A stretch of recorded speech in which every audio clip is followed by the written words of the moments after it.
თბილისი ნიქოზის მატარებელი. ეს მატარებელი ერთ დროს ცხინვალში ჩადიოდა. დღეს კი მისი ბოლო გაჩერება ოკუპირებულ ხაზთან მდებარე სოფელი ნიქოზია. მატარებელი აქ მცხოვრებთათვის ყველაზე მოსახერხებელი და ყველაზე იაფი ტრანსპორტია, რა თქმა უნდა, კომფორტის გარეშე. ვაგონით ძირითადად გასაყიდი პროდუქტი დედაქალაქში გადააქვთ. ამ მატარებლით გასულ კვირაში ახალი კვირის ჟურნალისტებმა იმგზავრეს. ხეთი ბერაია და ზაზა შუკვანის რეპორტაჟი თბილისი ნიქოზის მატარებლიდან. თბილისი ცხინვალის მარშრუტზე ეს ბოლო სინა გაჩერება იყო. აქედან ცხინვალამდე დაახლოებით 5 კილომეტრი და 5 წუთის სავალი იყო, თუმცა კრემლის ქმედებების გამო ამ ნიშნულიდან გზა გაუვალი გახდა, ნიქოზი კი ბოლო გაჩერებად იქცა.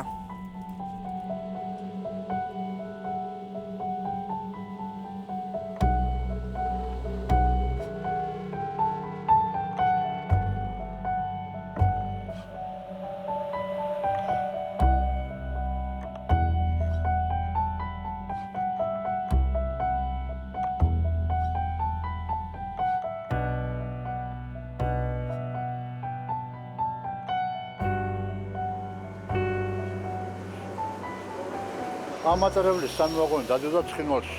ეს სამი ვაგონი პირველი. ინტენსიური მოძრაობა იყო თბილისიდან, ორი მატარებელი დადიოდა, ერთი დღისით, ერთი საღამოსი. 10 ვაგონიანი შემადგენლობით.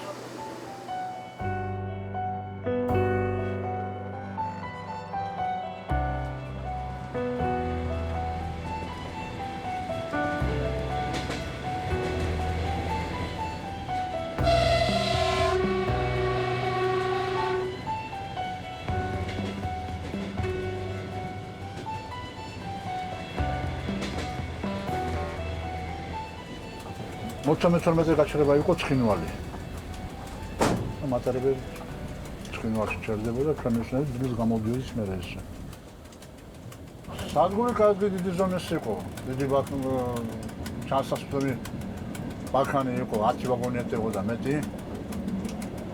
თვითონ შენობა ყველაფრ დახურული იყო მოსაცდელი დარბაზით, რესტორნით. ყველაფერი კარგი შენობა იყო ძალიან. თვალწინ მისგას ეხლა როგორი შემოგვარება.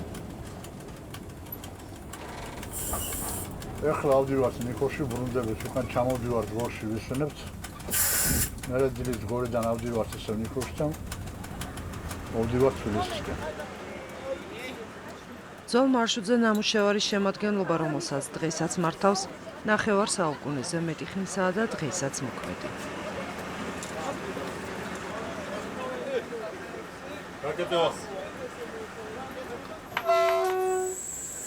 გზის გავლას დაახლოებით 3 საათი სჭირდება.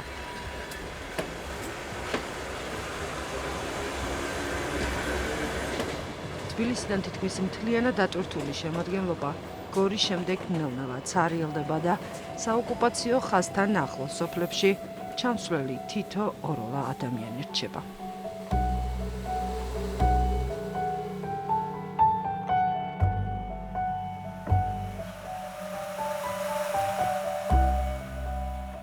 ჩემი სოფლიდან ორი გაჩერება იყო ცხინვალი, ნიქოზი და ცხინვალი. იმდენი ხალხი ადიოდა ცხინვალში. ჩვენი ბაზარი იყო, საყიდელი იყო, ყველაფერზე ცხინვალში მივდიოდით. ისინიც აქეთ მოდიოდნენ, ისინი ჩამოდიოდნენ. უფრო კარგი იყო, ჩვენგან მიქონდათ ხილი, ყუთებით, სულ ყველაფერი მიქონდათ. ძალიან გვაკლია, რომ კავშირი გვაგაწყვეტილი. იმათაც ვერ ატრებით. იცით როგორ უყარდა ერთმანეთი. ისეთ კარგად ვიყავთ შეხმატკილებულები, ოსების, ქართველების, მაგრამ ეხლა სადღა.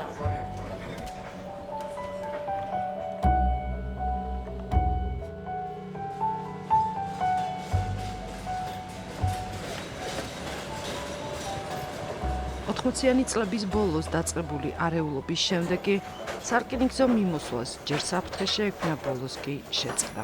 ვაჩერებდნენ გზაზე და ამოდიოდნენ. დაგდგებოდი ლიანდაკში და ამოდიოდნენ მატარებელში და რატომ მოდიხართ? აქეთ რა გინდათ, აი ესეთი ის იყო. სხვა ესეთი არაფერი. თან ცხინვალელები მუშაობდნენ შემადგენლობაში. ერთი მუშაობდა, გურამ ძაღუევი იყო, იმხედან იყო კი მემანქანე. ხოლო ძალიან კაი ადამიანი, კარგი ბიჭი. და ასეთი სიტუაცია მასნა დაიწყო მე შევთქვა თითქოს და დატოვა სამსახური წავიდა რა. როგორც ადგილობრივები ყვებიან, მას შემდეგ საოკუპაციო ხაზის იქით დე-ფაქტო მთავრობამ ლიანდაგებიც კი აყარა. აშლილია საერთოდ აღარა. სავალი ლიანდაგებია გაუვალ ბუჩქებია. მაგათ ბავშვებმა არის ემატარებელი და არ დაუნახეთ ცხოვრება, მაგრამ მაშინ რომ წაიყვან ორჯერ გეკითხა ემატარებელი და როდა აქ დაიკვირეს ხო სიგნალი და იქ ეკითხებინე ეს მე სიგნალი ვერ გარიცი. ამ ხელმოშოვა არის ემატარებელი. მე-20 საუკუნე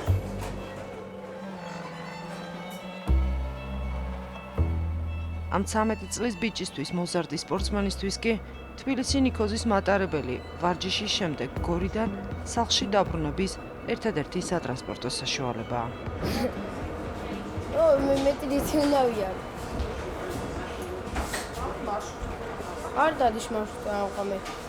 სკოლა ხომ მიმთარდება 4-15 წუთზე. ქვემო ხუთში და მე მივდივარ რაგბზე 4 საათიან მარშრუტკაზე გორში. 15 ნომერი ვარ კრაიზე დგავარ. და მე მოვდივარ მატარებელზე. რაგბის 15 წლის რომ გავხდები, გადავდივარ ბელიგაში და მე 1-23 წლამდე მე ჯიგში გადავდივარ და რა ვიცი, მე საფრანგეთში უნდა წავიდე, ჩემი მიზანი ეგ არის.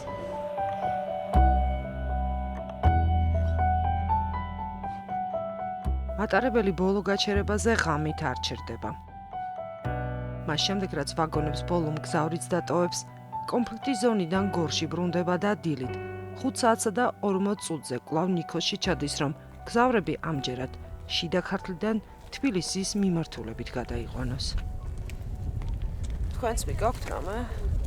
ვაშლია ცოტა. ვაშლი მსხალი.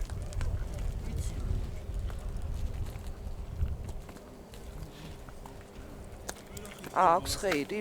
არაფერს. კაპიკებში უნდა გავყიდოთ სპარფს.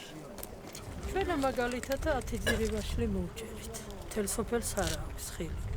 იმიტომ რომ შემოსავლიანია აღარ არის.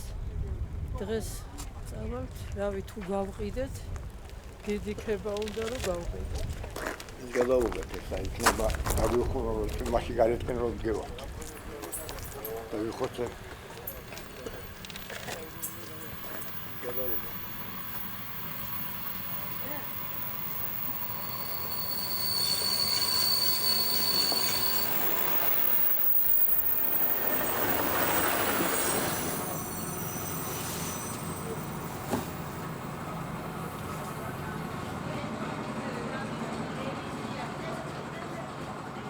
ვისაც არ აქვს ტრანსპორტი, ყველას ხელი დაგვაქვს.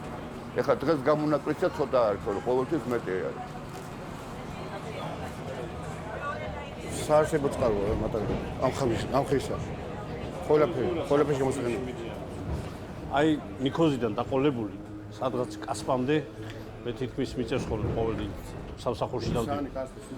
თუ სულ ეს სოფლები და სავსეა რა, ხალხი სამსახურებში ამით მოძრაობს. 9 საათზე უკვე დიდუბეში არიან სამსახურებში ასწრებენ. მისულას და ძალიან ადგილობთ ხალხს რა.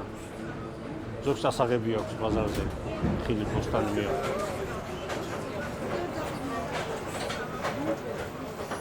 ვაშლი მოვა. ვაშლი ახლა რაც გვაქვს სახში ეს. დიდუბეში ჩაგვაქვს და იქ ვერი.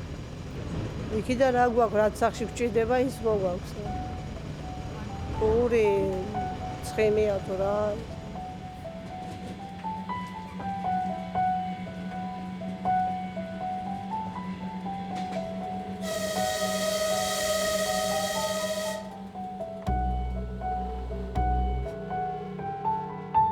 მიგვაქვს ბაზარზე. იქიდან ნასელჩიკით რა ქვია ქართულ, ნასელჩიკის საშუალებით გადაგვაქვს ბორჯომის ვაგზალზე. 2 ლარად 1.5. სამუშაო დღეებში ბაზარზე ჩეკი ღირს 5 ლარი და არასამუშაო დღე შაბათ-კვირას, რომელსაც დგევარ დაბლა მიწაზე სისველეში, იქ გვახდენებენ 10 ლარს. და 10 ლარს ვერ ვიღებთ 1 კაროპო, 5 კაროპკიდან ვერ ვიღებთ 10 ლარს და ფაქტურად ყრით ვართ და სახში მოყავთ 1 ყუზე 1 ლარი. აი ეგ არის ჩვენი შემოსავალი.